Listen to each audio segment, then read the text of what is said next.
Luteal phase.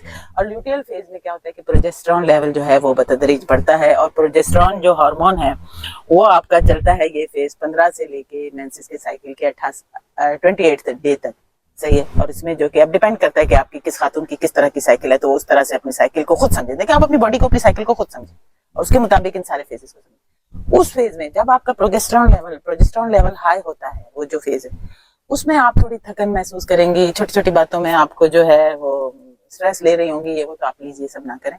आप इस जमाने में कोई स्ट्रेस नहीं लें, आप इस जमाने में लंबी फास्टिंग ना करें। आप 12 घंटे की वैसे कर सकती हैं, अगर आप कर पाए तो, नहीं कर पाए तो वो भी नहीं करें। 12 घंटे जैसे शाम आपने अगर 8 बजे खाना खाया तो आप सुबह 8 बजे नाश्ता कर लें, कोई मसला नहीं है। और उसमें आप लेंगी हेल्दी कार्बोहाइड्रेट लेंगी। आप जमीन के नीचे उगने वाली सब्जियां ले सकती हैं, जैसे शकरकंदी, आलू, चुकंदर वगैरह।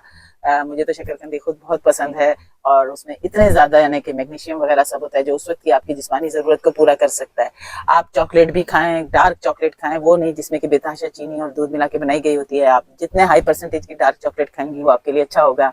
कितना अच्छा है ना कि आप अपनी मनपसंद चीज खा सकती हैं चॉकलेट, तो उसको उस दौर के लिए रखें, क्योंकि उसमें मैग्नीशियम होती है। और देखें कुदरती निजाम के हमारी बॉडी को क्योंकि उस वक्त मैग्नीशियम की जरूरत होती है, तो हमारा दिल चाह रहा होता है। आपका दिल वैसे बहुत चाहेगा हाई कार्बोहाइड्रेट डाइट की तरफ, सारा अलम गलम खाने की तरफ, आइसक्रीम खा लूं, ये मीठा खा लूं, वो खा लूं।